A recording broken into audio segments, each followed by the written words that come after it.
Okay, we're nearly there. What we need right now is actually if we want to calculate our top 10 performance, or rather top 10 performance by the ROI. And I want to show you a couple of ways to do this. And first of all, first one method is a combination of the H-tag filter and sort everything into one wrapped. And then I will show you probably the method that I would be using, I would suggest in terms of a further development and learning. So if we want, for example, here, I just simply cannot, because we have, you can see I want to my top 10 performance by the ticker, and again, it's a reflection of the ticker in respect to corresponding total gain or loss percentage.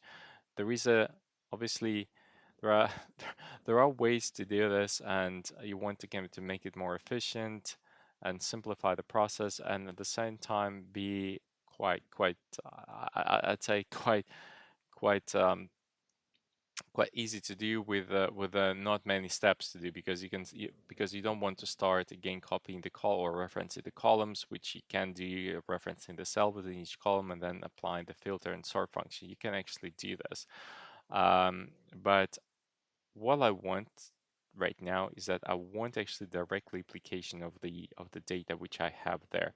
And for this, I need to make sure, for example, I first select the respected column set of my interest. And for this, there is a specific formula which is called HStack, which you start by typing HStack.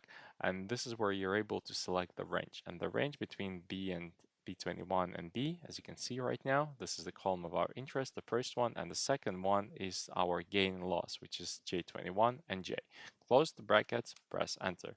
You can see right now all it's done is actually it's because the data within the ranges is corresponding to each other, the tickers correspond to the return on investment, everything is correct, and there, as you can see, this is a pure reflection of what we have done here, but at the point of just pretty much referencing two columns there, and that's it, as simple as that.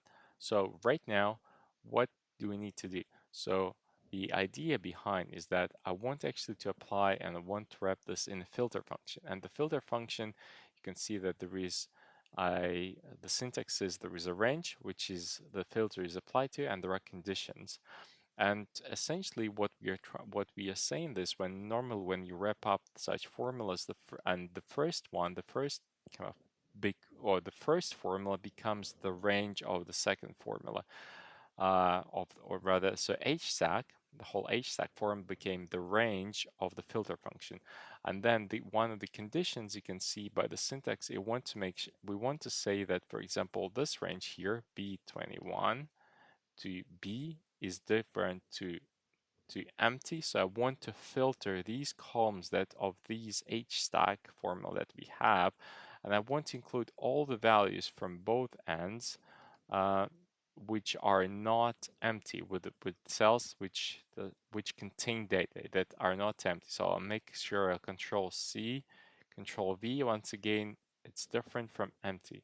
So this is my filter function, and once again, if I'll press on the filter, I will actually see that my range became my HStack. My condition 1 is B21 to B, different to empty, and the same is applied to J21 into J. So essentially, we want everything, we want the filter to make sure that everything, the cells, the rows, the columns, that they contain data. Press enter, and nothing changes. So absolutely fine with this. There is just one last piece which we need to do, and this is the sort function. And once again, remember, once we wrap something into a specific function, the previous function will become, and the functions before most likely will become a range of the current function. So my sort functions, which I'm wrapping up the filter and HStack. So all of this here, as you can see selected, will become my range of the sort function. So once this is done, once I select the range, I need to move to the next argument, which is my sort column. And my sort column is, you just need to select a number 2, because we have 2 columns and we want to be filtered by the return on investment. Once again, comma, press false. Here we want this in the descending order, and press enter. And look at this. Everything right now is sorted in the descending order. This is exactly what we want.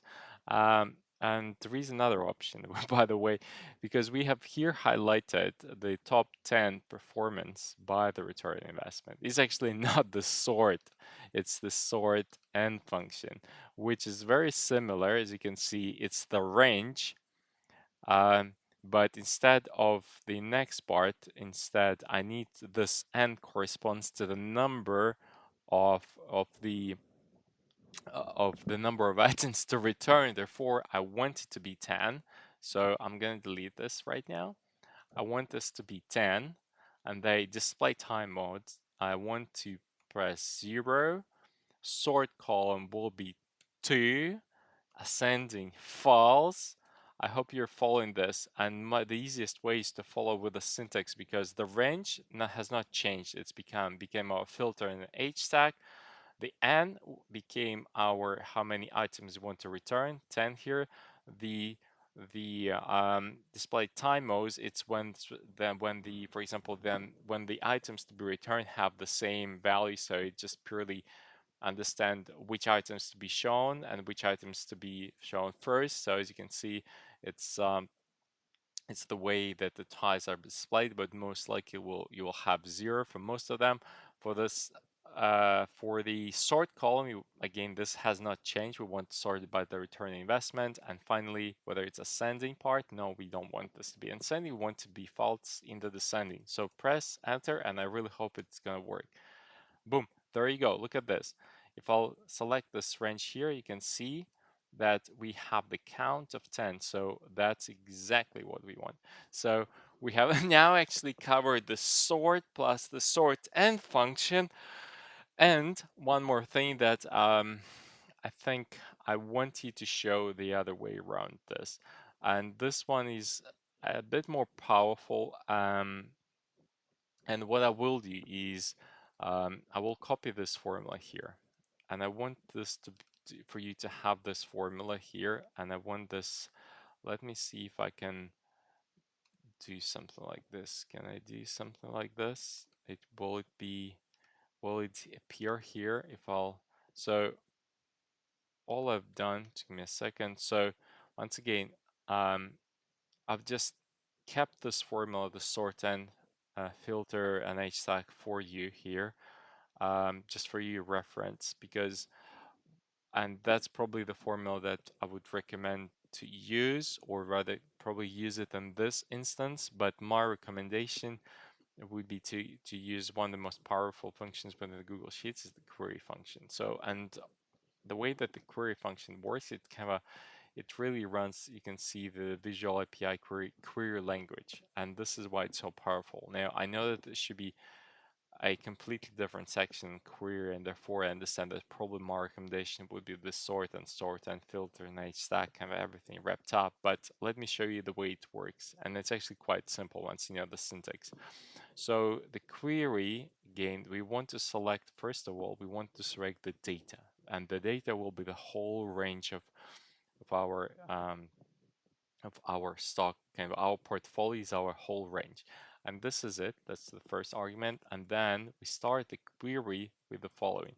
We start the query with the select, and when we start type select in the quotations, which is extremely important, put quotations, right select, then we start picking up on the columns per se, so the actual letters of the columns that we want to be displayed. It's not the labels, not the headers of the ticker name, it's rather the columns, the vertical columns. So we want, for example, here want to select column B. If I'll press select B, close quotation, close the brackets, look at this, the B appears here.